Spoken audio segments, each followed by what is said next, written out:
बहुत जगह पे स्टूडेंट्स चीज़ों को सिंगुलरली लिख रहे होते हैं, हालांकि प्लूरली लिखनी चाहिए। मिसाल के तौर पे हम कहते हैं कि जी government should make good policy.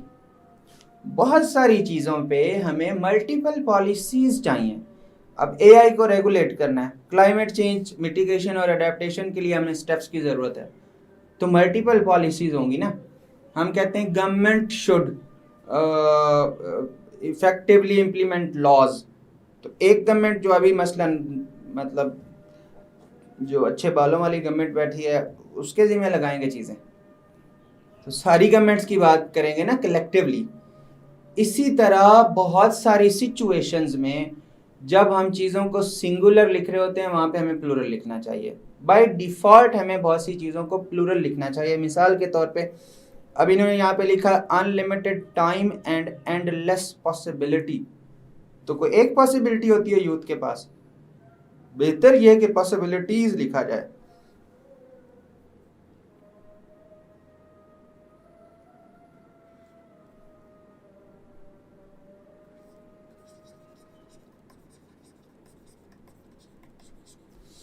इसी तरह being young feels like no responsibility and no judgment for any doing. ऐसा होता है क्या भाई? ऐसे यंग लोग कहाँ हैं दुनिया में जिनसे कोई पूछ कुछ ना हो? होते होंगे, बहुत कम होते हैं। तो स्वीपिंग स्टेटमेंट्स नहीं देनी। इसको हम लिख लेते हैं कि ये है स्वीपिंग स्टेटमेंट है, मतलब सबको ही रगड़ देना, यूनिवर्सलाइज कर देना एक बात को कि होता ही ऐसे है। मैं कहता हूं कि all politicians are corrupt, all bureaucrats are inefficient. तो भले हों लेकिन सभी को तो नहीं कहा जा सकता, कोई एक आध को चलो थोड़ा मुनासिब भी होगा। तो यहाँ पे ये सिचुएशन है कि बिल्कुल नो जजमेंट तो नहीं ना होती। अब स्टूडेंट्स राइटिंग में ये बड़ा कह देते हैं, ज़रा जज्बाती होकर कह देते हैं कि पाकिस्तान में तो सारे डिपार्टमेंट्स ही इनएफिशिएंसी शो कर रहे हैं, सभी डिपार्टमेंट्स में करप्शन है, जो कि है अल्हम्दुलिल्लाह। लेकिन मतलब इस तरह बात की नहीं जाएगी, आप यूनिवर्सलाइज नहीं करेंगे चीज़ों को। तो नो जजमेंट के बजाय अगर हम ये लिख देते लिटिल जजमेंट, तो बात तो हमने वही की है, लेकिन थोड़ा सा रूम रखा है जजमेंट के लिए भी। Being young feels like little responsibilities and virtual absence of judgment। Almost absent है, कोई जजमेंट नहीं है, वर्चुअल एब्सेंस ऑफ जजमेंट, ये बात हम लिख लेते। सो यहाँ पे मसला ये था कि स्वीपिंग स्टेटमेंट है। और आगे full of adventures with them, ये यानी ये जो हम फ्रेंड्स के साथ जो जो कुछ करते हैं वो add more eager in youth, eagerness होना था यहाँ पे, एड मोर ईगरनेस। इसकी जगह हम ज़्यादा खूबसूरत अगर देखें, मैं लफ्ज़ बड़ा सादा लिख रहा हूँ, एड मोर कलर्स में अगर लिख देता तो ये लिटरेचर के पॉइंट ऑफ व्यू से, लैंग्वेज के पॉइंट ऑफ व्यू से बहुत खूबसूरत वर्ड्स।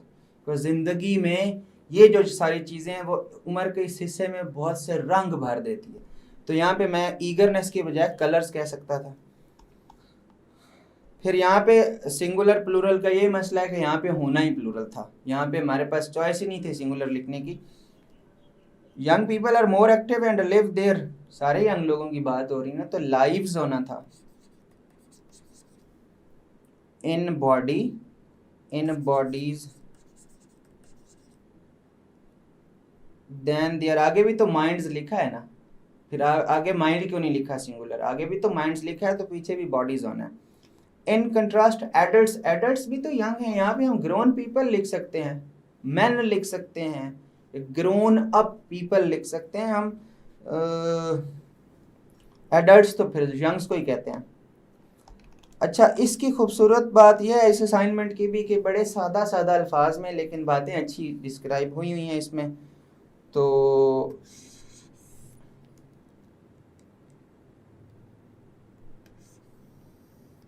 मतलब हम इसमें यहाँ पे लिख देते हैं,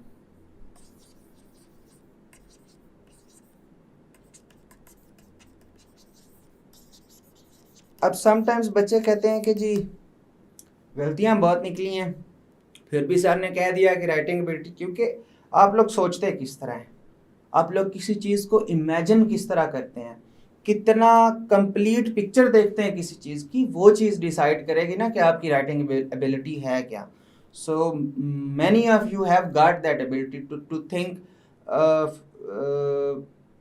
to look at the complete picture, to think very creatively, very comprehensively.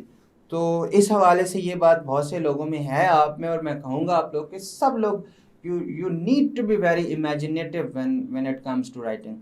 So जिस बच्चे में वो चीज़ होगी, गलतियाँ तो फिर होती रहती हैं, तो उस हवाले से फिर ये भी एक अच्छी असाइनमेंट है.